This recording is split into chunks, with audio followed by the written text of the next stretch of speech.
In July of 2023, First Horizon in Cleveland hired a bank president, Logan Young. He's from Polk County. He's a good friend of mine, and he's a very nice guy. I'm looking forward to this discussion, and hope you enjoy.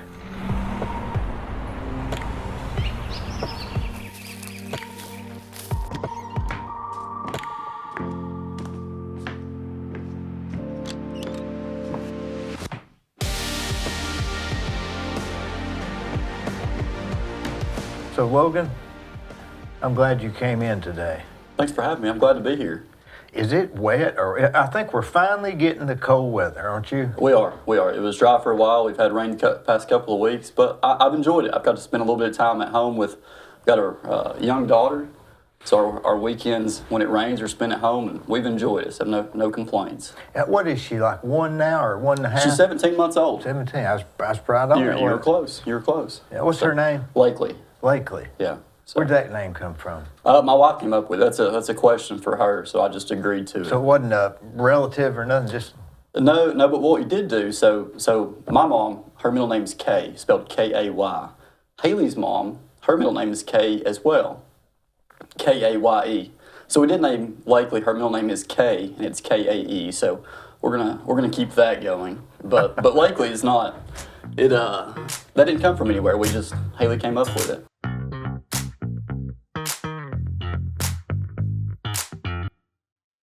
On the courthouse square at 30 2nd Street is the law firm of Logan Thompson Law. Since 1965, they have served the legal needs for the good citizens of Cleveland-Bradley County.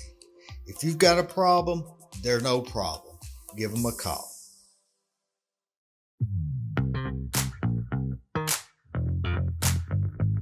Is your family originally from Polk County? My mom's side of my family, so they're actually from Reliance, Tennessee. So like Webb Store? Webb Store. And we spent a ton of time up there growing up. So, Boy, I love Webb Store. oh, it's beautiful up there. Webb Store to Hiawassee Outfitters. I spent every summer up there. Was you ever a guide or anything? No, we went down all the time. We would just take tubes up and float down. Did you ever go across the swinging bridge? No, I don't believe so.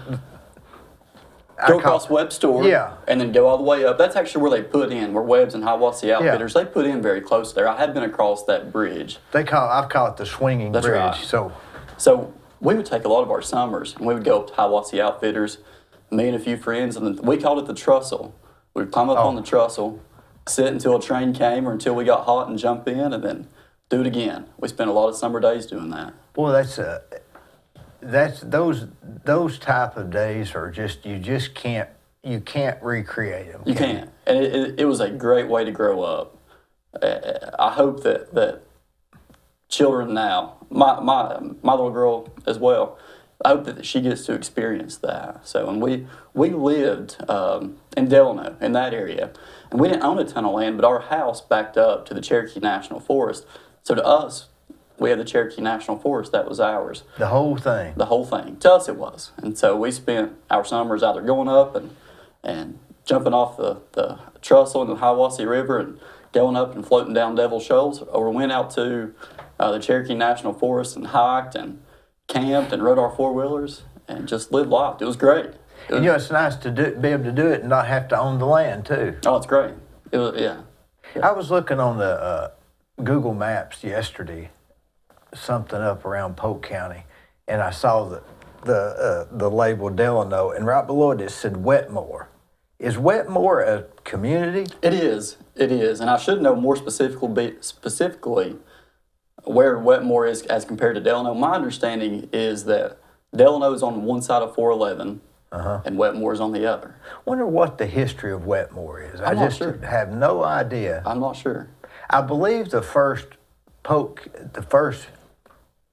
County courthouse was close to there. It might have been where that Subway sandwich is as you're going out on the right. Okay, it may be. I'm not sure. So I actually spent a lot of I lived in Delano, basically the same house growing up until I was in high school.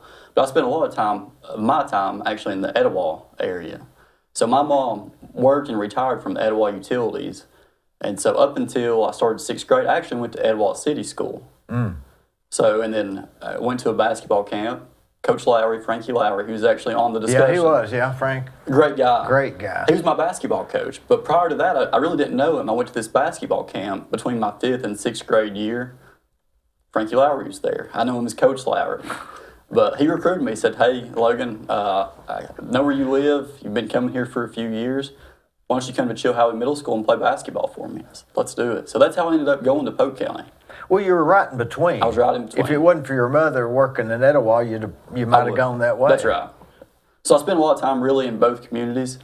But that stretch from Ocoee to Etowah is a beautiful, beautiful stretch. You have the Hiwassee River, you cross the Hiwassee and Ocoee rivers. You have Parksville Lake not far away, and a beautiful view of the mountains as well. Ocoee, now that's when you go. That's south. That's south. That's heading to Georgia. That's this side of Tinga, what Right. they call Tinga. Right. Well, I remember. You remember when the post office there got tore down by a tornado? I do. That wasn't too long ago, It was wasn't. it? I don't think they ever built it back. I don't. I think They they had haven't. septic issues. I'm not sure what it was, but it's not there anymore. You ever go up there much anymore, or is it like just in the past? I passed by there. My mom still lives in it's called Benton, but Hiwassee Estates, closer to Etowah, kind of between Benton and Etowah. So we go through there a lot. Don't spend a ton of time there now. I know that Ocoee's going to expand here soon. They're now getting a food city. There's been some other retail pop up, and I've heard some rumors of a couple subdivisions coming. So they're due for that. I think it's good. I like going up there. It's quiet and it's real calm, and I ride my bicycle up there a lot. If I need to be reminded of where I'm from, it's a great place to go visit. What about now, Etowah? When you lived in Delano, so your family would shop in the Etowah grocery stores? We would. Bilo, Johnson's, Don Webb. Johnson's was a great place to shop as well. And the Kentucky Fried Chicken just passed it. The KFC, that's right. What about did you go to the Amish a lot? I guess it was right there. Very close by. You know, I drove over here a while back and went all the way around that loop. It's back in time, isn't it? It is. Even the cash registers, it's just an old. I haven't been to the Amish market in a while. Well, this time of year, they just have like honey and blankets and corn cobs and stuff like canned stuff. But boy, they bring all that stuff, they bring it in the bottom and carry it up the stairs. I think I would enjoy, I say this, maybe I wouldn't, to go spend a week with them, to see how they live. Oh, I could join a simple life. I mean, just think what we go through during the week and what they go through. I mean, who's living, us or them? It's hard to argue it's not them, isn't it? It really is. They're Mennonites, right? Not Amish, I think. That's correct. You know, we spend a lot of time through the week where everyone's very busy, just for a little bit of time to unplug and relax on the weekends and to turn our cell phones off and be with family. Do you imagine if I did this on a weeknight? Me and you'd both be nervous. We'd be a nervous wreck thinking about. It takes me Sunday afternoon to get back to myself. Yep. Now you've been in the. Did you go to college right after high school? I did. So I went to Tennessee Wesleyan. I stayed local. I really didn't. I actually studied marketing. Did you drive there every day? I did. Not far. What was it? 30 minutes at most. I work for Lonza going through school. And my mom is ultra conservative, almost to the point where she'd be considered cheap. And she drilled into me, hey, stay off student debt, drive to school, work through school at Lonza. Ended up driving back and forth. I would go to class a lot of times on Monday, Wednesday, and Friday. And then on Tuesday and Thursday, I would actually drive to Alpharetta and work for Lonza's product commercialization team, trying to get pool supplies. You would probably know it more familiarly as Owen and Arch Chemicals, but it was getting their products into Walmart stores, and I would read their labels, make sure that they matched up with dosage amounts, and Golly. did that going through school. How'd you get that job? I just got lucky, applied for it. I was actually working, kind of the first summer was spent here working for just answering the phones and answering poll questions. And then they ended up keeping me and just advanced from there. So just gradual steps. But never really thought I would get into banking. Didn't go to school for banking. What was your major? Originally it was physical therapy. And then they talked me into switching. Lonza did. I thought I would end up working for them in Alpharetta. They talked me into switching to business. That was the route I was going to take, and then was graduated, and then not long after was leaving a UT football game and ran into Joe Waters. Oh, Joe. Well, I love Joe. He's a great guy, and he gave me my opportunity into banking. So at the time, that was First Volunteer. And I went to Etowah and worked for Joe Waters in Etowah for First Volunteer. And that was my start in banking. I opened accounts, made a little bit of loans, and tried to learn the system. About what year was that you were in Etowah working? So, well, I graduated in 2015 and started there just right after school, just a couple months later. So that was in 2015. Well, you're young, aren't you? 30. Got a birthday coming up, so I'll be 31 soon. Well, I remember when I was 30. Does it seem long ago? In some ways, it seems like an ancient past, and in some ways, it seems like yesterday, just depending on what subject you're talking about. Well, it doesn't seem like long ago that I was working at First Volunteer. Goes by quick. Yeah. So, but when I met you, you were already at Capstar. I was. So I worked for First Volunteer for about a year, and I ended up getting into business lending a little bit, and used Valley Title Services out of Athens, Sweetwater Valley Title. I've been to them. Didn't know this, but Valley Title was owned by Athens Federal. Mm-hmm. So I got a call from Jeff Cunningham one day. Jeff was the CEO, president and CEO of Athens Federal. And he said, hey, I know that you've had some loan closings at Valley Title. Let's meet. If you've met Jeff, I know you have. Yeah. We just met at his office downstairs, very casual. And he said, hey, I want you to come be a commercial lender at Athens Federal. And I don't think I knew what a commercial lender was, but it sounded like a good opportunity to me. And I got to go to the big city of Athens. And so I took the opportunity to go to Athens Federal with Jeff. Jeff's no dummy, is he? He is a smart guy. He is really smart. Very thoughtful, very charismatic.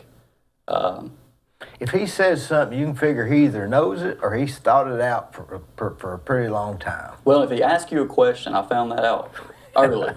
He knew the answer to every question he ever asked me. So he's a great guy, and consider him a mentor. So I went to work for them. That was in 2016. He sent me up to Madisonville for a little while to work there, and we grew that market, had a good run there. And then in 2018, I came to Cleveland that same year. That was when Capstar bought Athens Federal, was in 2018. So I got to spend time with Jay Leggett, great banker. He's a great banker.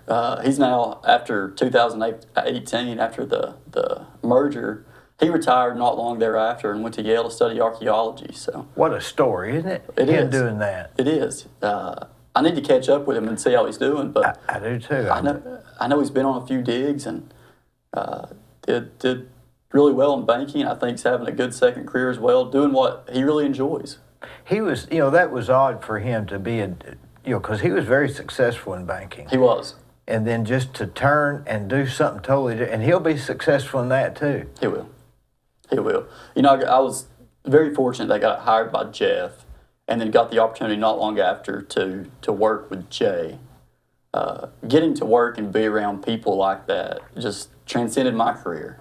And I'll be forever grateful for them. And I could run through a bunch of names of people that I got to work with that invested in me. And that's what made the difference, and really why I got the opportunity that I have now at a young age. You ever wonder if education is not the old saying, it's not what you know, it's who you know, but it may be that it's not what you know, but who you get to know. It is. I mean, you can actually seek these people out and just saddle up next to them. Well, and you can't connect the dots looking backwards, but it's very true.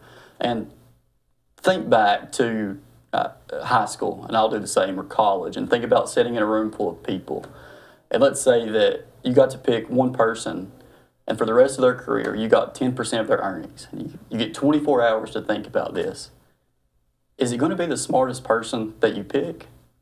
Probably not. Now, that's not a bad quality. It's not wrong to be the person that makes the highest grades, but that's typically what I found from being around these people. That's not always the quality that separates the individuals who do really well from the rest. It's And I'm not sure what the quality is. Are you? I mean, I've really. Well, I spend a lot of time thinking about it because I've aspired to be like those people, like Jeff and Jay and Shane Sewell, and they're very honest. They're very energetic. They connect with people really well. But it's not always just the ones who get the best grade or have the highest IQs. But it's a bunch of qualities that you think about, like Ben Franklin or the Boy Scout code. Yeah. It's not. It's not. And always I think a lot of it is consistency. One thing those people have is a very consistent lifestyle. I've noticed they're not, in and out or something. That's right. That's right. They show up every day. They want to do the right thing. They care about people. They connect well. It's all of those, but it's hard to put. You're right. It's hard to put your thumb on what exactly it is. I think, and going back to just using those two guys as an example, they both boil things down to their simplest form. They don't complicate them. Sometimes I complicate stuff because I've had issues before, and now I'm thinking of those issues too. But they have an ability to just kind of boil them down to their simplest form, and not maybe not put regulations where there's not necessarily rules. Does that make sense? It does. I remember not long after I joined Athens Federal, I was tasked with going and reading some of Jay Leggett's credit memos. So at Athens Federal, the RMs, the lenders, would prepare their own credit memos. That's not necessarily common in today's world, but Athens Federal was a relatively small bank, and we would go through a background request, primary source repayment, secondary source, and Jay could summarize a pretty complex deal in a page and a half, 2 pages. And you'd go look at somebody else's and they would be 20. But you could get so much more out of what Jay put on just 2 pages. Wonder where he learned that. I don't know. He worked with a lot of good bankers, so I don't know if it came from them, but that's a good question. I'd like to ask him that one time. Yeah, you should. He came by here Friday. I missed him. Yeah. He just stopped by.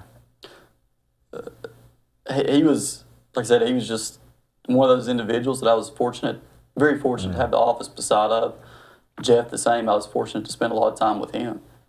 It makes you, and there's a lot of people that influence us that they really don't even know they've influenced us. They don't. And if you told them, it'd be a little awkward. That's right. But you could say, hey, so-and-so, you don't know it, but I've been watching you, and you really inspired me over the years. And, you never know who we do that to. Right. And there may be somebody, may not be anybody, but there may be somebody. Well, and that goes back to the consistency. You want to remain consistent because someone is watching most of the time, and you want to be that positive influence. It's almost like Santa Claus. Santa Claus is watching you. What a good time, huh? Like that song. Right. I was listening to that song the other day. It says, I forget what it was. Santa Claus is watching you. I thought, boy, that's about like everybody. Everybody's Santa Claus. They're all watching me. Well, and especially now, everything gets, if one thing goes wrong, it ends up on social media. Yeah. And I heard somebody the other day, I said, all people do so-and-so. I forget what it was. It was like, cowboys wear cowboy hats. They said, no, they don't all wear cowboy hats, but I'm not meaning all. So you almost go to the extreme in talking to people anymore. They said, well, you said all of them do. No, I didn't mean all of them. I meant as a rule. So people are getting to where they're getting to where they really go into exactly what you say on some stuff, but want you to be vague in others. Yeah. Well, people get offended. I showed up with a Starbucks coffee this morning. I've got the whole series of cups over there. I go by there every morning. Do you? Every single morning. There are people who take offense to you drinking a cup of coffee from Starbucks, and I just don't think They had never drunk it because it's got something in it that makes me. I've gone there every morning for 8 years. Well, $3.50. And they say, well, it's real expensive, but if you do their app, you get a free one at your birthday. You get a free one every seventh one. It averages to probably less than $3. Yeah. Well, and I just don't think that where you buy your coffee has a whole lot to do with who you are. It has nothing to do with it. What I like about them is they package it this time of year almost like a small present. Have you noticed that? Because when they hand you that, what kind do you drink? I actually drink a chai tea latte with a shot of espresso. That's pretty sweet. It is pretty sweet. I just get the pack. And I can, if I'm at home, it's just a cup of black coffee. But if I go somewhere, if I drink it here, I've got Starbucks Pike Place coffee, but it's not the same. I guess that Keurig doesn't put the water in it exactly right or something. But that other kind I got it from Bargain Barn, called V Coffee. that's how they keep you coming back. Is it's a little bit different than what they make. Huh? Yeah, but I like the other too a little bit. It's just real cheap coffee, but that Pike Place from Starbucks is the one. And you can't hardly walk in there and get a cup of coffee. You'll be in a hurry. And you'll say, I'm trying not to see anybody, and you go in and grab it, and you're leaving. As you're leaving, one of their employees will say, have a nice day. So I don't know. I guess they train them that way. They've done a good job. They've about done away with all the seats in there. It's just mainly Right. And then you see these places on the side of the road that are doing these trailers now, and they got coffee, and that's a good idea, but you have to have a good product. You do. And Starbucks has got a good product. That's right. You just can't have a good idea or a good system. You got to have a good product. That wins over time, doesn't it? It wins over time. It will outdo a system or outdo chaos or something like that if you have a good. It's like a good restaurant with good food will probably. Speaking of that, have you ever eaten at GG's over there in Benton? I haven't. Where is it? It's where the old pizza place used to be. If you get up, you go down 64, take a left, and it's on the left. I'll have to try. They've got the best food you'll ever eat. It's on 64? It's on. You go 64 and take a left on 411. Okay. And they're on the left before you get to Benton. That's the best food you'll ever eat. Haven't tried it. It is good. We go to the Damn Deli quite a bit. I've been there. We're up that way. There's more of a sandwich type. It is. They have fish and burgers. Some fried stuff. They do. They do. You ever go to the Gondolier up there? Go past there on the left. It used to be Woody's Drive-In. You're probably too young. I don't remember that. It used to be Woody's. I bought that and stayed vacant for 6 years. The Gondolier building? Yep. And it was Woody's Drive-In. They went out of business. I bought the building. It sat there for 6 years, and then I sold it to Monos, and then I renovated it. The only money I made was in the renovation. Does he still run that Gondolier up there? Yeah, I think so. Okay. Or one of his cousins or something like that. Right. Theo used to run it. I go to the one here quite often. I know I you go do as there. well. I go there about every Friday. It's tough to beat. It's tough to beat. It's consistent, and you know what you're going to get. Right. There's so many more restaurants around. They just keep popping up. They just keep popping up, and they're getting more and more specialized. And speaking of restaurants, you ever eat at Calfee's convenience store on 64 Highway? I have. Boy, it's good. Had a biscuit from there. Boy, it's good biscuit. It is. I don't know what they do to it. I don't either. But it's convenient to stop by there. I went by there one morning about 6:30, and I videoed it. You would not believe the traffic they have at 6:30. It was like Grand Central Station. Everybody standing waiting for a biscuit and getting gas, and they just got a big business going. Even lunch too, they got bologna sandwiches. Just people headed to work that early? I guess and you say, well, it's working class. Not necessarily. It's just they've got really good biscuits in the morning because you can get gas, you can get biscuits, get a Coke, and get gone. Get a cup of coffee. They've been there a while, haven't they? They've been there a long time. Now, I don't remember them ever not being there. No, I think Victor died here 2 weeks ago. It must be the the main one. Yeah. There's so many of those coffees, I don't know. Well, I hope it stays. When you lived in Polk County, I guess you came to Cleveland a lot, just like anybody else would, right? It wasn't like you were in another country. You were as much in Cleveland as you were there, I guess, right? Well, when we came to Cleveland, it felt like it was a treat, like we were going out. Like for us, it would feel like if you and I were making a trip to Knoxville. It wasn't over the weekend maybe we would come, but it wasn't often. If we needed to go to the grocery store, we went to Etowah. The Bilo was in Etowah, and we would make a trip up there. We spent a lot of time just in Polk County. When you came to Cleveland, did you go down Bowater Road? We did.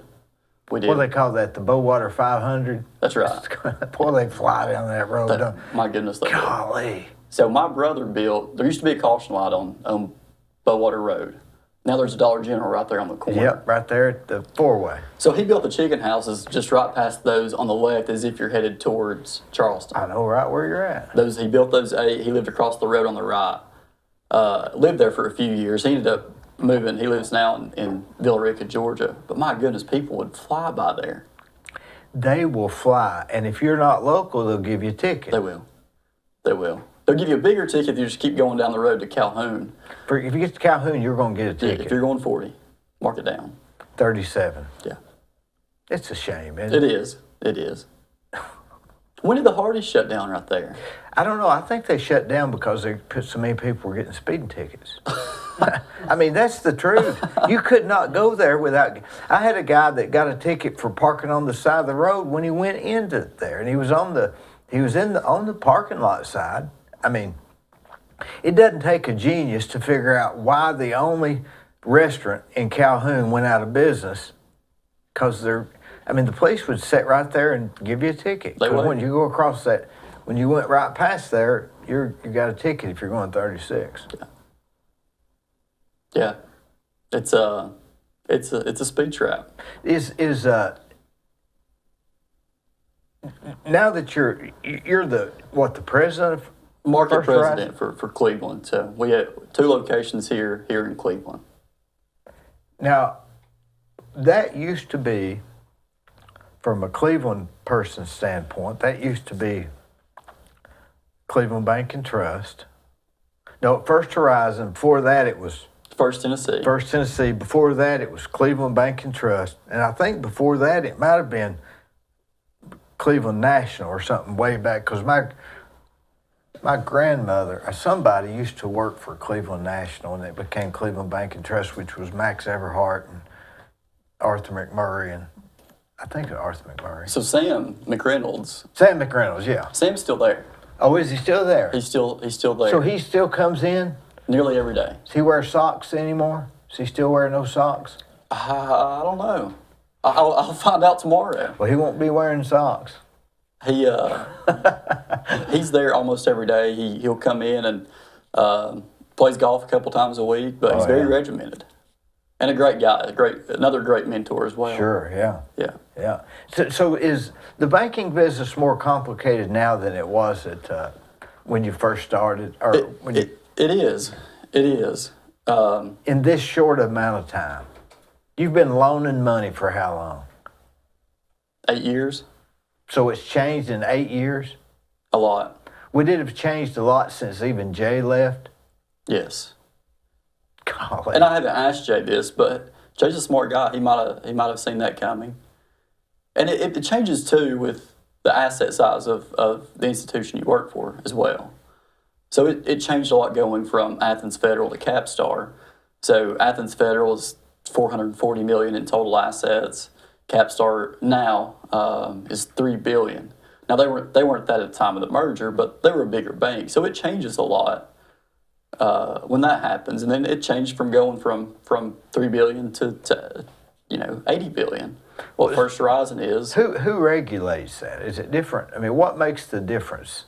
Well, the type of lending that each institution wants to do makes a difference. Is that regulated by the federal government or the state? It depends, both.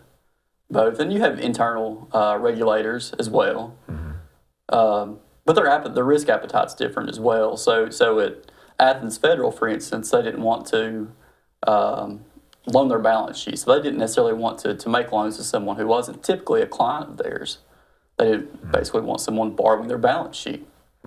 That changed a little bit at Capstar. Capstar had an influx of funds, like all banks did, from PPP. So they were a little bit more, a little looser with what they wanted to do because they had the cash on their balance sheet.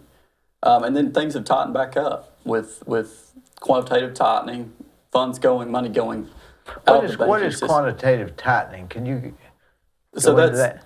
that's essentially funds, dollars being taken out of the system. So there's not as much money in circulation today as there was during COVID or PPP, because there was $2 trillion pumped into the banking system, into the financial system, and so that's starting to go away. So banks are tightening down on what they want to do, and it's getting back to banks want to not loan out their balance sheet. They want to make sure that, if we loan someone money, that they're our clients, which means that we have their deposits as well. That ebbs and flows quite a bit. But the risk appetite's changed. 2 years ago, you could have probably done a deal with 15% down, 20% down, and it would cash flow. Today, that doesn't work because rates are higher. Yeah. And so you don't see as many multifamily deals, for instance, because you don't see them for sale. But two, you don't want to, borrowers don't want to inject 30, 40% into a project and then also have to become a client.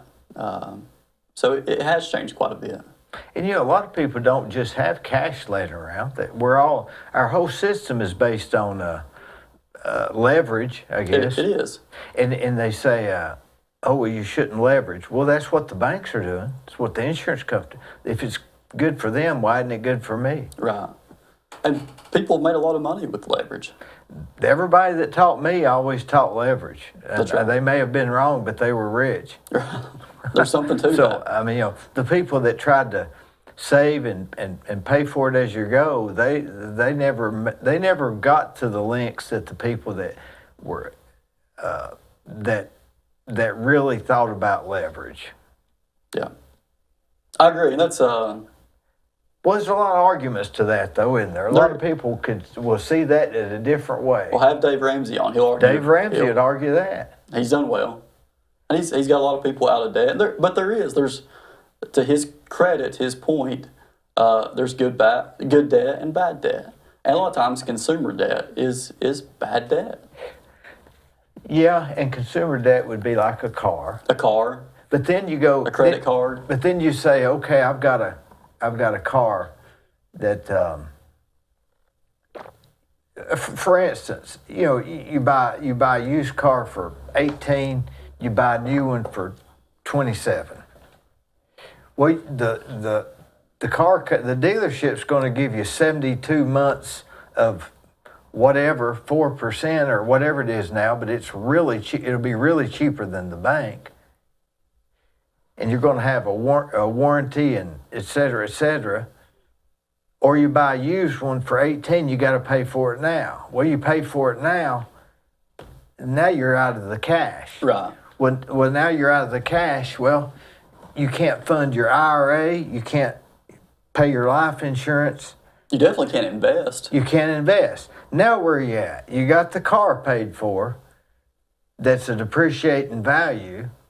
And you have no cash. And you have no cash. I would rather have the new car financed and take the money that I've still got in my pocket and buy life insurance and an IRA and fund some type of long investment, because that money's cheap.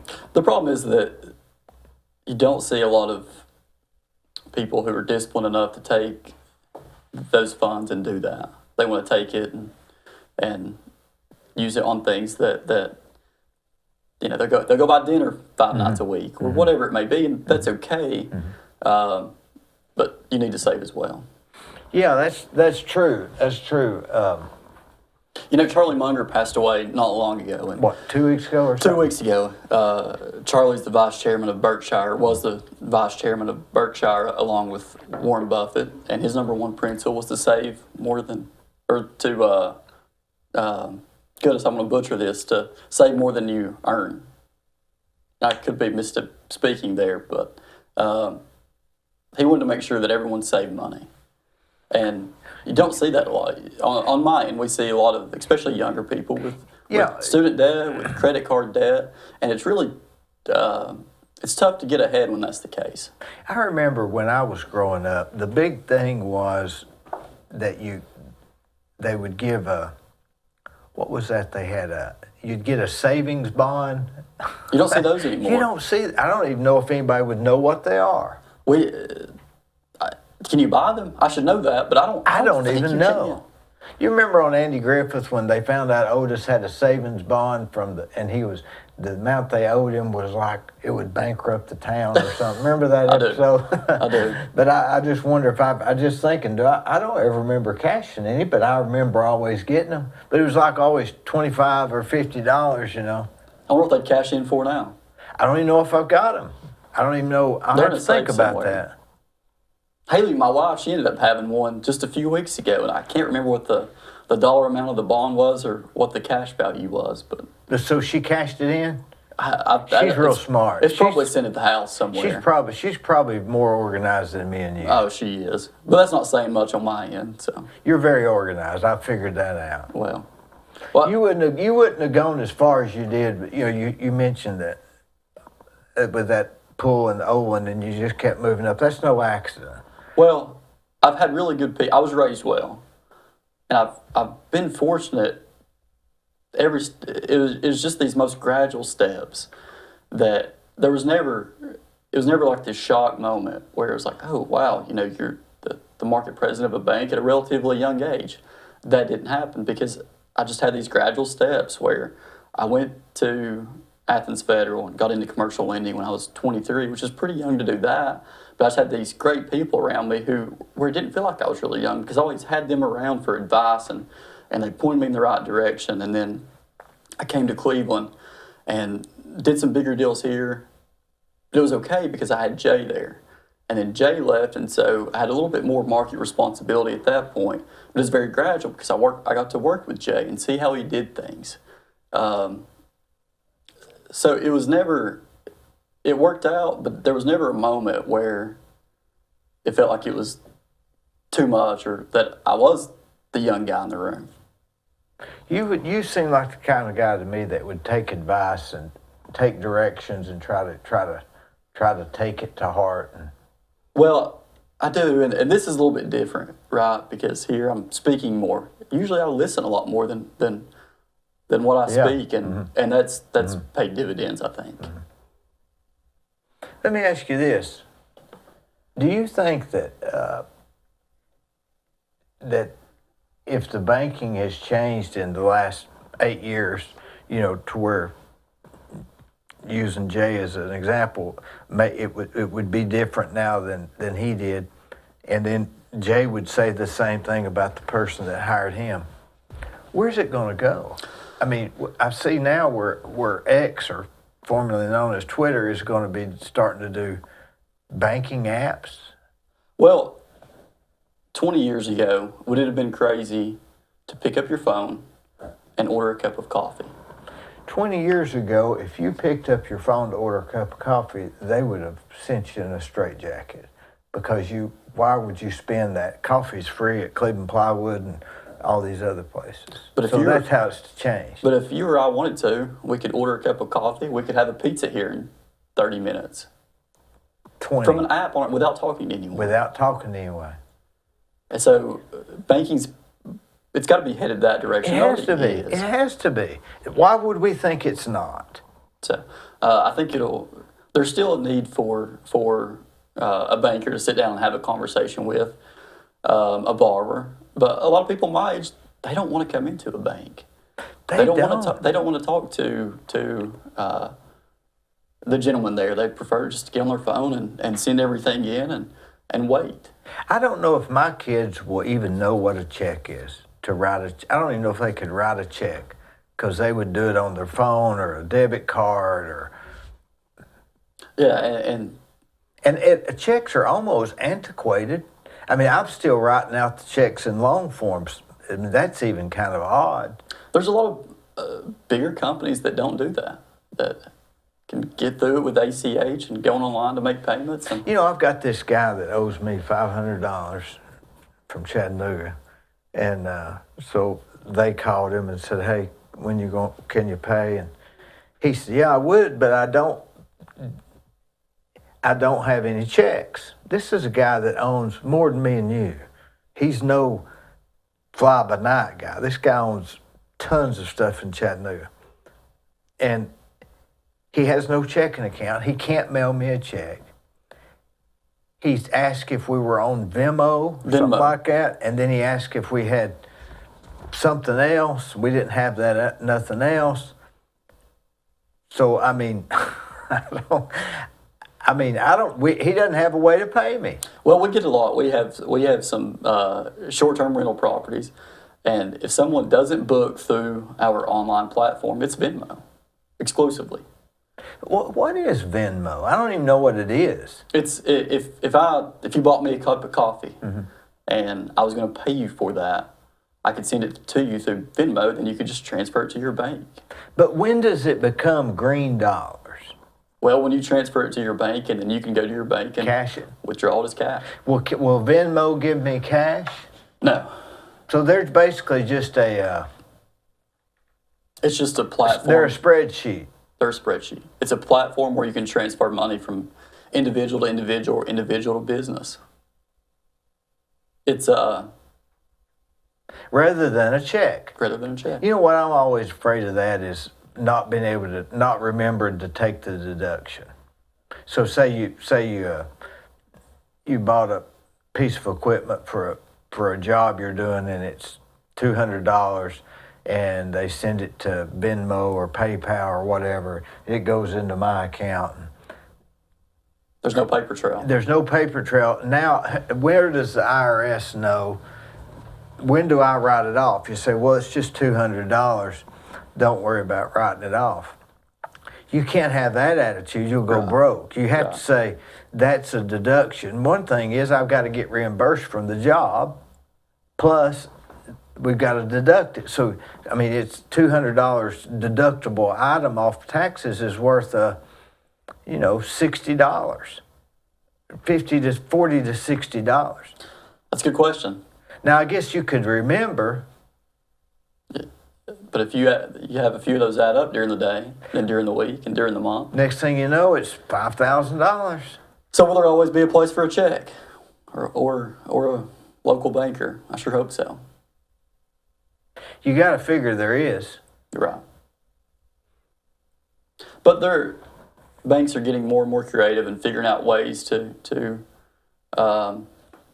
cut cost, and if they can have you talk to a machine instead of talking to an individual, I think we'll probably see that more. People are always going to be needing to borrow money. That's the key. Because we've just said that people don't save money like they did in the past. So you always got to borrow money. So if you're going to borrow money, it might as well be. And a computer's not going to just throw you $50,000 because you push the buttons. Well, go to Rocket Mortgage and you could take out a loan today. That would scare most people. But people who are 30 or under, they do it all the time, and they're okay with it. So I just don't think that's going to end well, but what do I know? We'll see. What do you think will happen next in this technologies and stuff? I mean, we talk about 20 years ago for coffee. And I wouldn't have thought before COVID I would have ordered a coffee online. That sort of sped that up. It did. So it's not been like 20 years for that. It's like 5. Well, and now AI is coming along, and you've got, it may get to the point where AI knows that every morning at 8 o'clock you want a coffee, and it's waiting for you. So that could be coming. And technology is something that thinks for you, or you can actually use something called Chat GPT now, to where if you want to write a Facebook post, if I wanted to write a Facebook post advertising the discussion, I could go on there right now and say, help me promote the discussion, and give it a, one sentence about what the discussion is. It's a podcast hosted by Dee Burris. He has local guests on, and it'll write this incredible post that you can put on Facebook or wherever, YouTube. And so I think we see that more. and that'll do away with could do away with a lot of jobs, but give people more opportunities as well. You know, I got one better than that. I sent this place some just bullet points about my wife, and they wrote a song for her, and I gave it to her for her birthday. She isn't finding that out right now, is she? No, it was I gave it to her. It wasn't that good, but Okay. but I knew enough to know this is going to be a thing at some point. It will be. It will be. This new technology, it's not a deterrent to the banking business. It actually helps the banking business. We've embraced it. I can log on my phone right now into First Horizon's app and see all of my accounts. That's a plus. I don't have to wait for a statement to come. We can go right down here and go to an ATM and withdraw cash. We can send payments back and forth. So no, it's not all bad. And to go back to being able to apply for a loan online, I don't necessarily think that's a bad thing. I think it should make us better as local bankers to be more in touch with our community, to be able to say, hey, there are more ways that we can assist. Yes, you can go apply online, but we think that we're more familiar with this local market and can help you make the right decision. But technology is not a bad thing. We have to deal with it, and First Horizon is dealing with it good. Well, let's just embrace it. Does Donya still work over there? She does. I went to high school with her. Did you really? Yep, I've known her. We've known each other our whole lives. Wonderful lady. She really is. She is. I think of her as a girl. Not you think of her, I guess, because she's. I do. A little old. Well, she's not that. She's my age, but she's been there since '85 or something. She's been consistent. It's She's important. very consistent. Very consistent. She's a good person. She really is. She is. We talked about it earlier about interest rates rising, student loans. A lot of recent graduates graduate with a ton of student debt. Thinking long term or a little bit longer term about the future, I don't know what this next generation does for housing. That'll be interesting to see. I think right now it'd be tough to graduate from college. Let's say you go to Tennessee Wesleyan, great school. You graduate there and you come to work in the local market in Cleveland or Athens, wherever it may be. If you graduate with a lot of student debt with rates at 8%, it's tough to find a house that you can afford with housing prices. And so I think that's a concern that local markets are going to face. And I don't know what the solution there is. So I'll lean on a builder. Well, what are your thoughts? Well, I always have a little far out thoughts on stuff like this, but here's my thought, and I don't think it's anything new. If you go back to sort of recorded time that they've kind of recorded sizes of dwellings, the average size of a house with two kids, a living room, a dining room, 3 bedrooms, 2 full baths, nice kitchen, is 1,650 square feet. That's the average size of the dwelling. Sometimes it's less, sometimes it's back in the 90s, which was the era of excess, they called it. They were 4,000 and 5,000 square feet. I think the pendulum's going to swing to back to the average, because there's a reason there's an average. So I think it'll swing back to the average of 1,650 square feet for the average.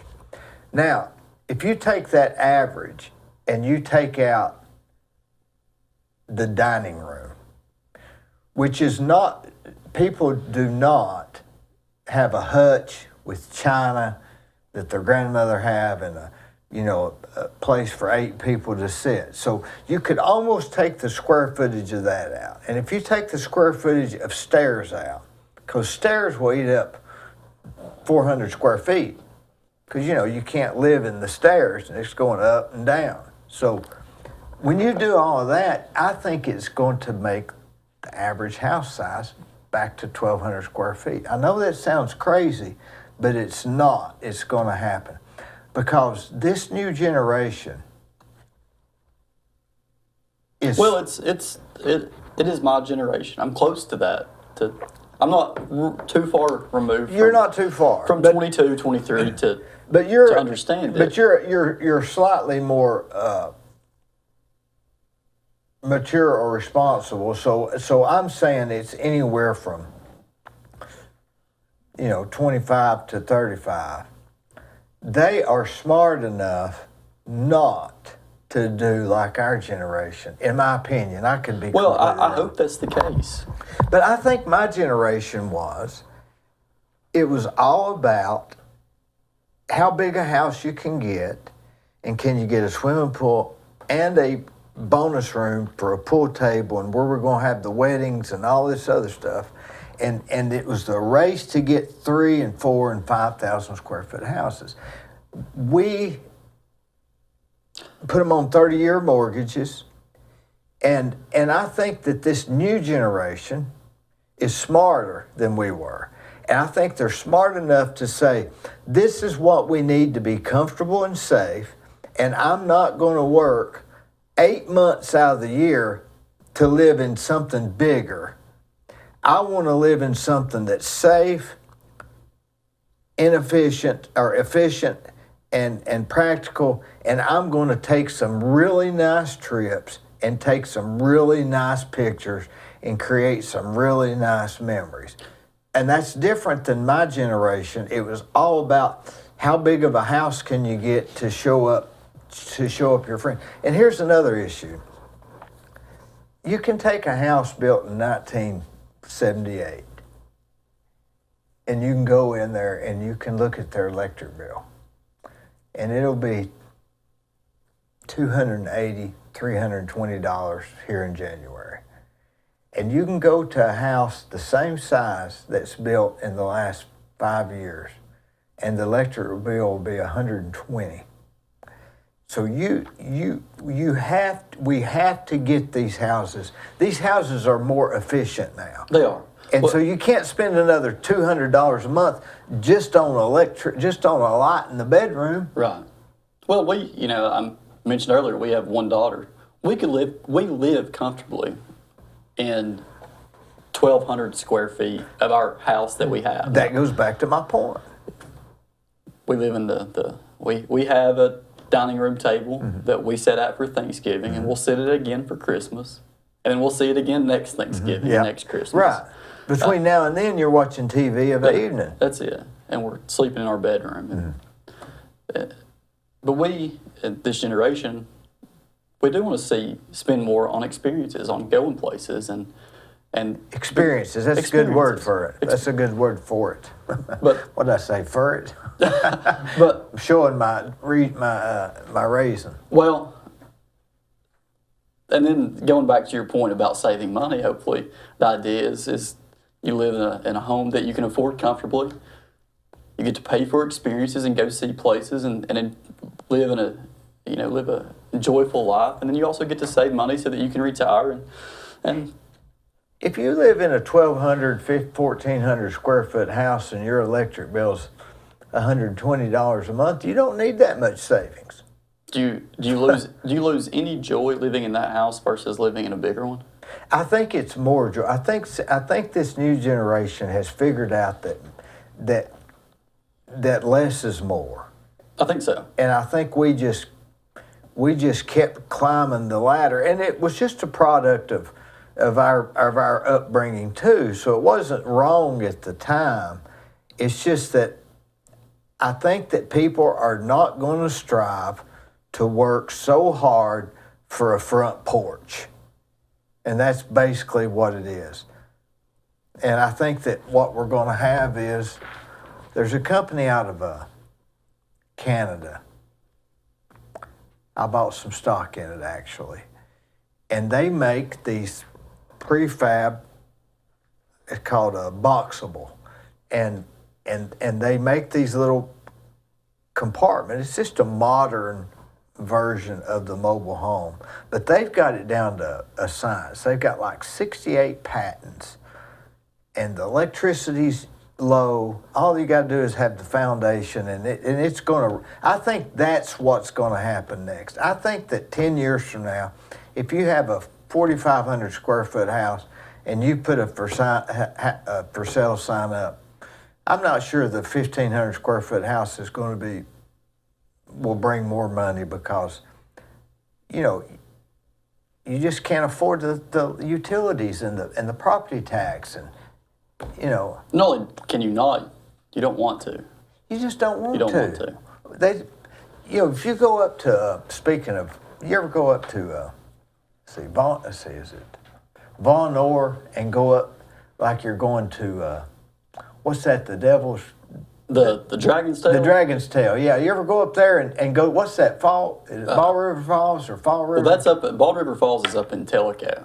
Yeah, Bald River Falls. Now that's in Tellico. That's separate from the Dragon's Tail, but I get it. I think I'm talking about Tellico. Okay.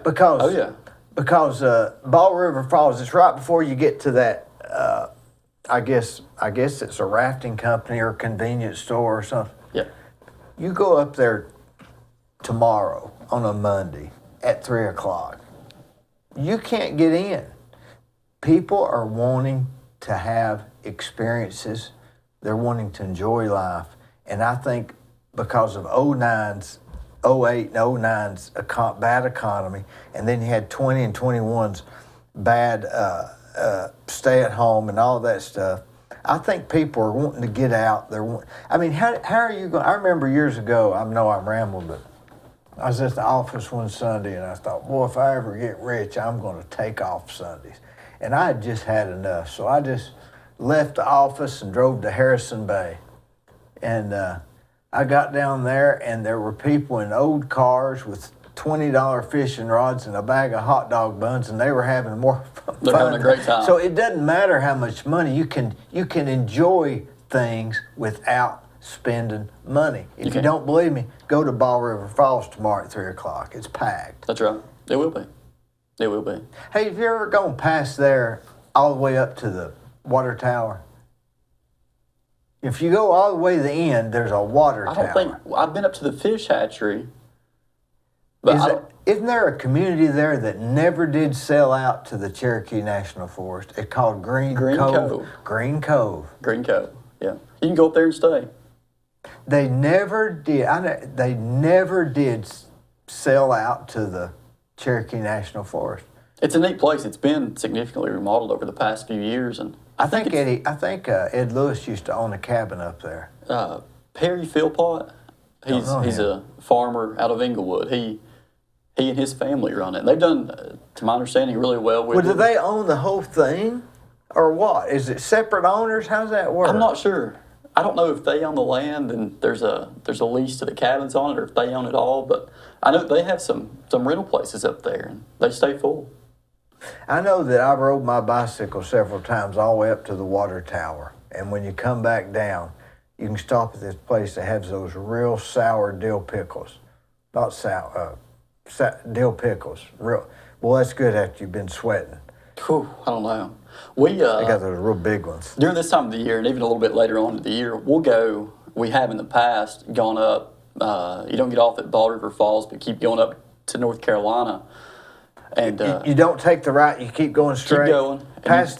Past the motorcycle place, the Harley Davidson place. That's right. Go up to Indian Boundary, actually past there. And it gets cold up there this time of the year, but you can usually find some snow, and it's a beautiful view up there. Isn't it like a 5,000 foot elevation? It is. It's huge. It is.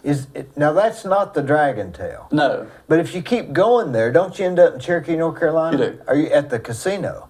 I've not been up that far. I think if you keep going, you end up like right before you get to because they have like a place where you can buy, isn't that Sweetwater cheese place or something? They make homemade cheese. That's up in Philadelphia. So if you were to take I-75 north, before you get to Knoxville, that's where the Sweetwater Valley cheese place is. So, but there's another one at Fontana. Oh, yes. Fontana, yes. Yeah. Boy, that's really nice up there. And that's where the Percy, that forest is. Is that? What's that guy's name that wrote the poem about the tree? And Percy Maples? That's the wrong name. That's the wrong name. He wrote the poem about the tree. the forest up there. They got the red. What's it called up there? What's the name? Joyce Kilmer. Joyce Kilmer. Joyce Kilmer. Yes. Why do I always want to say poor person? But That Joyce, was close. Joyce Kilmer. Joyce Kilmer. It ends right there. Yes. You ever been in there? I have. I haven't. Drove all the way up there, me and my wife, and we got out of the car, and we were going to go. I'd been looking forward to that for years. And somebody said, look out for bears. And that's all it took. She was ready to come back We home. was ready to come back home. And I mean, there's people walking up, you'd hear, it was just one of those big argument days, Another place that you mentioned, Joyce Kilmer, I know this place you can go hike. We used to go out to Benton Falls all the time. Have you been up there? Yeah. Well, what the old timers called McCamey Lake. McCamey Lake. McCamey Lake. That's right. Oh, yeah. Yeah, it's like what is it, about 20 minutes from Chilhowie down there? It is. It is. But it's a beautiful hike and a beautiful waterfall. I'll tell you where to go. I went with George McCoy here a couple years ago. Somewhere in Georgia. And you hike 10 miles to this spot. And there's 100 people there swimming, eating lunch in the middle of nowhere. And I'm wanting to think it's Is it down near Red Clay? nope, it's that way towards Benton, but you go to the right. It's in Georgia. I can't think. What'd you say that falls was at Fall? Fall Creek Falls? It's not Ball River Falls. Anyway, boy, that's what this new generation wants to do. That we I hope so, I really do. only heard about. I really hope they do. I hope my daughter wants But to I'm do all that talking stuff. to you like you're my age. Well, I hope you're right.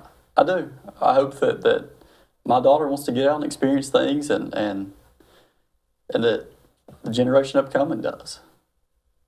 That's what creates memories and creates life, and that's what life's about. It is. We growing up, we did not get much for Christmas. Mm-hmm. What we did instead is we went places. I remember On Christmas? around Christmas. That was our Christmas gift. Was just going places. And one year we went down and stayed. That's a good idea. It is. We went down. We've all got enough stuff, don't we? Don't want nothing. But we went down one year and stayed at the Chattanooga Choo Choo. It is 45 minutes away. Mm-hmm. I remember it. I don't know what I got for Christmas last year, but I remember when I was 9, I went and stayed at the Chattanooga Choo Choo. And I remember the next year we went up and stayed in Pigeon Forge. Now, somehow or another, that was smart of your mother. Yeah. Like I said, I was raised well, but it was. And I remember one Christmas, me and my wife went to Destin, Florida. You went to Had the best time. And you remember there was that. nobody there but me and her and some guy selling beans. So tell me what she got you for Christmas last year. We quit that. Well, years ago. you wouldn't remember it anyways. I wouldn't remember. I don't even want anything. I don't even want nothing. Yeah. So I'm hoping my wife watches this and embraces that we should just go somewhere. Your wife's smart. I believe she'll get she it is. as She quick is. as you will. Yeah. How long y'all been married? Just a few years. How many? 3. Coming up on 3. Oh Lord, you hadn't even begun to fight. Well, it's been a good 3 years. It's a roller coaster, though. Boy, it is, isn't it? Yeah. Golly. It is. It is. And life changed completely 17 months ago when we welcomed our little girl. For the better, but it did change. Yeah, and 2 is 3 times as hard as 1. You hadn't had another one yet, have you? No. You got to have 2. I'm telling you, Unfortunately. it seems hard right now at times. You got to have 2 because they have to have somebody to take care of them when y'all are gone. Right. That's very important. Yeah. They have to have a sibling. Siblings are important. We went down, this was this past Thursday, and had dinner at Champy's. Yeah. Just right here. Yeah, right here. Just right here. And it wasn't crowded. There was just a handful of people around. But Blakely's doing what a 17-month-old does. Sure. She's being loud, and she's throwing stuff occasionally. Well, that's embarrassing, isn't it? It is, Golly. but I've just got to the point where I'm like, just embrace it. Just enjoy it. Well, the people sitting next to you understand. I hope so. And You I've got- think they don't, but they do, because Well, they had one too. And if someone doesn't like the kid, it's probably not someone I want to spend a lot of time with anyway. So I remember we went to Shoney's one time, and my oldest, he screamed so loud my wife had to leave. Well, we couldn't even eat. I got up and walked her around 3 or 4 times. They've got a little fire pit outside, so we frequented that. That's why they make Chuck E. Cheese. We should have went there instead. That's why McDonald's has the playground. Yeah, yeah, That was a good idea, wasn't it? yeah. Did you ever go to the? This is back to where we were talking about Web Store. There's something about going up to Web Store and getting a Coke or a moon pie and sitting on that bench in front of it. There's just something magical about that. Well, it starts when you turn off 411 on the Uh-huh. Highway 30, and you look down at your cell phone, And it you goes don't- out. and you don't have any service. You pass the campsite. Yeah, and it doesn't. No one can reach you. No one can. You are with who you're with. If there was trouble, the police couldn't even hardly find you. No. But when you get to that post office, I remember one morning I used to drink coffee with these guys, and we got to talking about it, and we said that we remembered that it had a post office in there because it's got the bars like a post office. And we got to thinking, if it's a post office, it's not open on Sundays. So if you had a piece of mail there, could you get it? We couldn't answer that question. So we actually loaded up and drove to Web Store that Sunday to see if the post office was open, could you receive mail? Because then it would be an open post office. And it was closed. Huh. You could not get mail, even if you had mail there, because the post office was not open, even though you could reach behind the counter. My mamaw still lives up there. Whereabouts, general location? Keep going on past Webb's, on past Hiawassee Outfitters. Well, isn't that postal? Don't they call that? Some people call that I don't know, postal. I've not heard that. She lives close there. There's a 4-H camp up there, and she's actually closer to it. So, and it's not far from.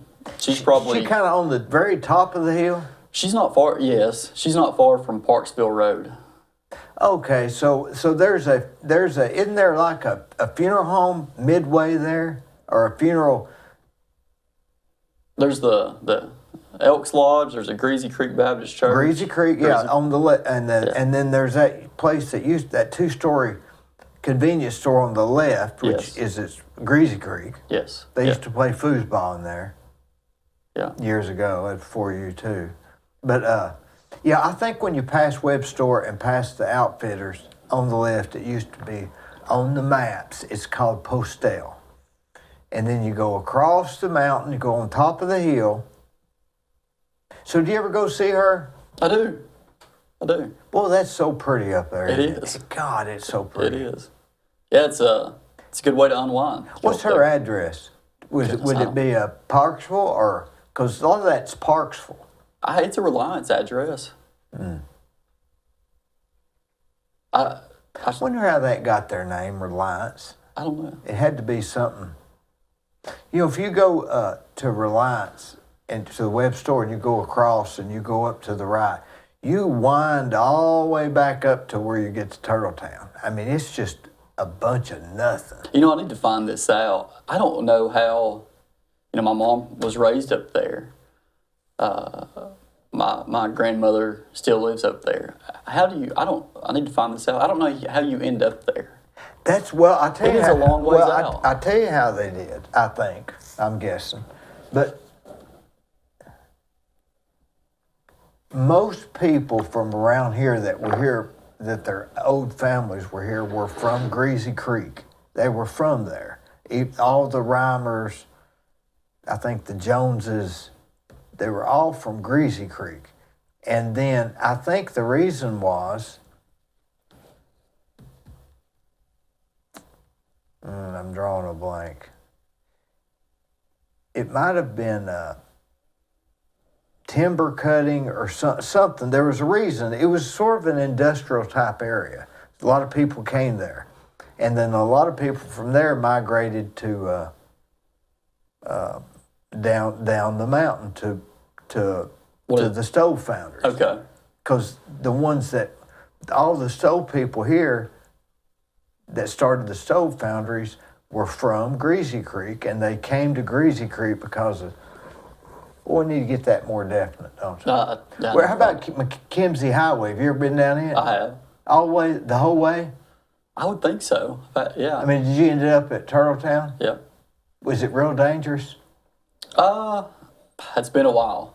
That's another trip I went to, my wife backed out of. Because it's supposed to be just down to one lane, right? Yeah. Yep. It gets narrow up there. Before 64 Highway, that was the route. Huh. I didn't know that. Yeah, but see, where that road ends in Turtletown is really what they call foreigner. And that used to be more populated than Bradley County because it was a spinoff of the coal mines.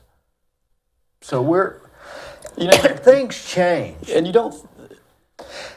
It's hard to imagine, isn't it? That area was more populated than here. You think that Walmart's always been Walmart. Well, if But you it think wasn't. you think about this, Wildwood Avenue, what we think is Wildwood Avenue.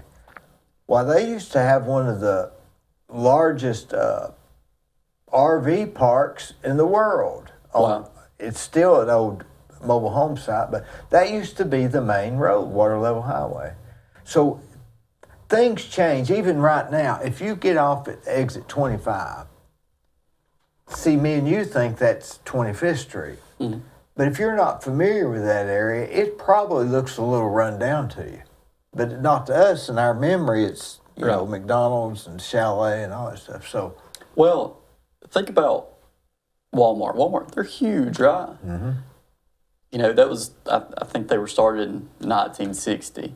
Mm-hmm. Sears had just built a building in Chicago, Sears Tower. And Walmart came along, disadvantage in buying, disadvantage in borrowing, disadvantage in real estate. Advantage was Sam Walton, and that made a huhuge difference. And he put Sears out of business. You don't realize that that's really not that long ago. Think about Paul Huff. Paul Huff Parkway has not looked like Paul Huff Parkway. I remember when it was not there, and they used to be all up in arms about bringing it through there, and they finally agreed to put it through there as long as there was not going to be any businesses on it.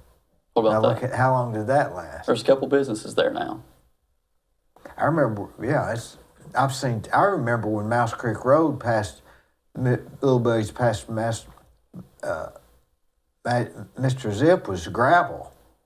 Well, change is mostly a good thing. Now, when we talk about this new generation being into minimalism and not interested necessarily in money, you got to be, and somebody will be. So you got to be there. What we're doing is just trying to think of, you know, if I was 20 now, of course you're already 30 and you're in the banking business, you're successful, and that's probably going to be your next trajectory for 10 or 12 years.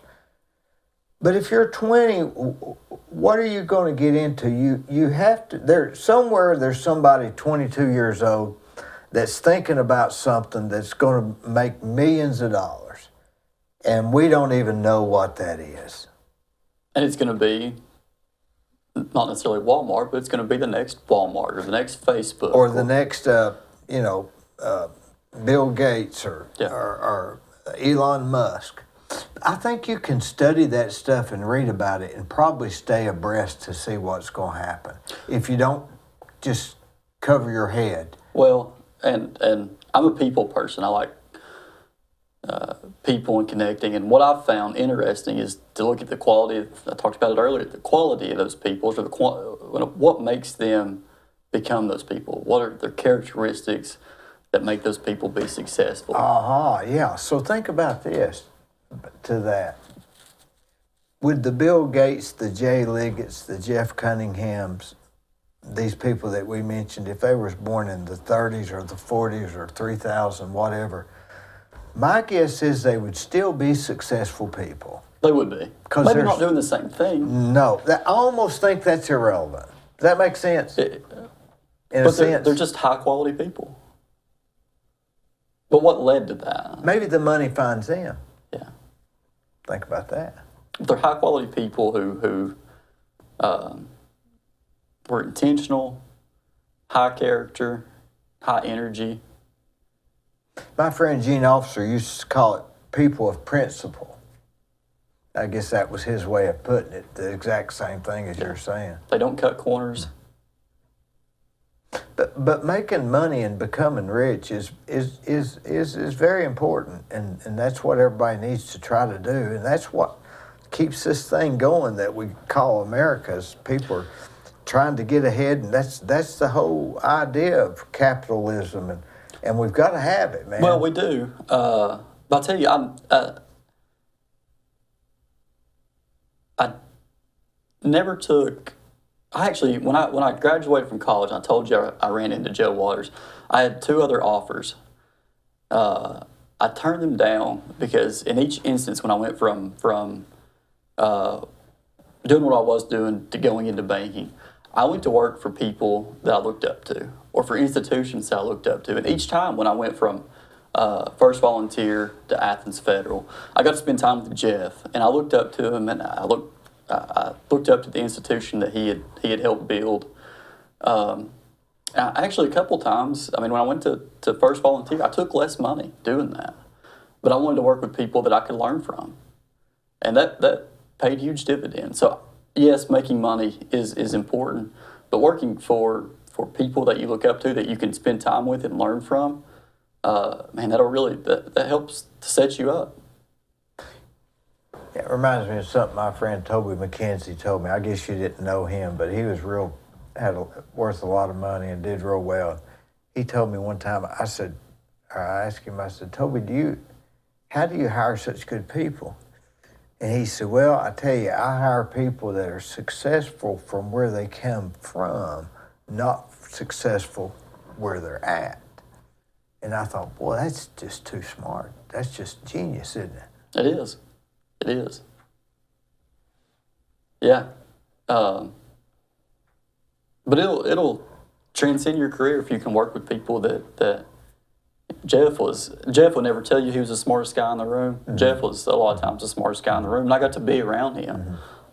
It would have paid dividends for me to work for less money than what he paid me just to be around him. It would pay a young person to pay him to just kind of sit on his porch for a while. Yes. He really is smart. Yeah. I've had him on here. I listened to it. Yeah. I listened to it. He's fit too, isn't he? Fit guy. Yeah.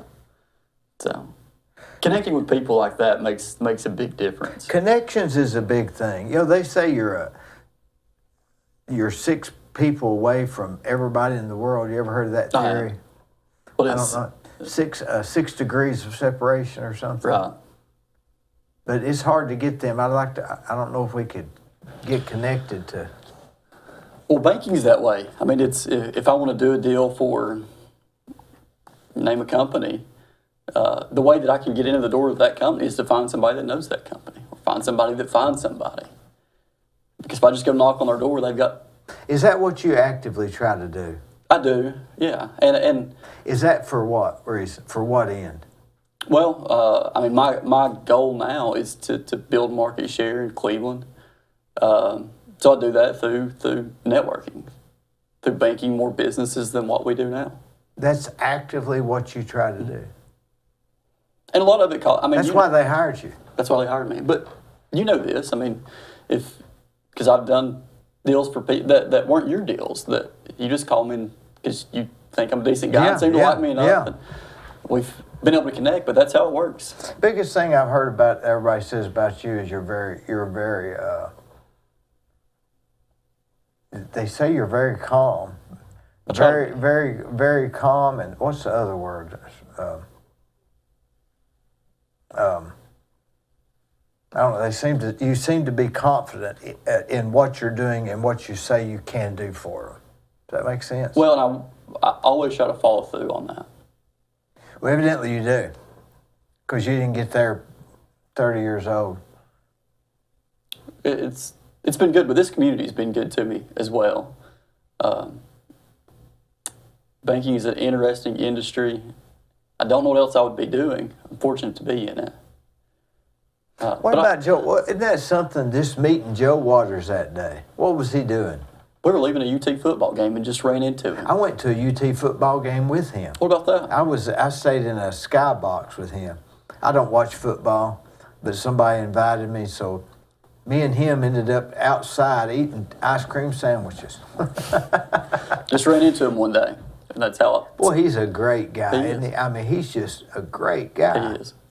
That's a good thing about the banking industry. There's a lot of good people in it. Did you know him from Polk County? Because that's where he was from. I did. And his dad? He's kind of a legend in Polk County. I mean, everybody around there knows him. And, Everybody knows him, yeah. yeah. You know, I went up there one day. This is almost an embarrassing story. I forget what I was doing. I parked at the courthouse, and I ran in. It was one of those hot summers where I had on a hat and sunglasses, and I forget what it was. And you hadn't heard this, have you? I haven't. I don't This know. is a true story. So I ran in, and I was going to talk to Joe, and I said, I forget what it was about. I said, is Joe here? And they said, no. And so I said, okay. So I left, and I ran, got back in my car. I was probably double parked at the courthouse. And 2 police cars pulled up, Benton police cars. That girl had told them that a guy in sunglasses had come with a hat and was going to rob the place. So I'm. Was it recently? No, it's been probably 2006 or 7. Did you get all the money? I was just going in to say hi to Joe, and so I came back out. I get in the car, and these police cars pull up, and so I get out of the car, and I have no idea what they're, because I didn't even know how I had sunglasses on. You know, it was summer. Back then, people wore sunglasses more than they wear now, and so the police said, "What are you doing here?" And I said, "What do you mean, what I'm doing here?" About that time, Joe pulled up and said, "Oh no, that's just Dee. He's just come by to see me." What about that? I hadn't been back in there. It sort of scared me, really. Yeah.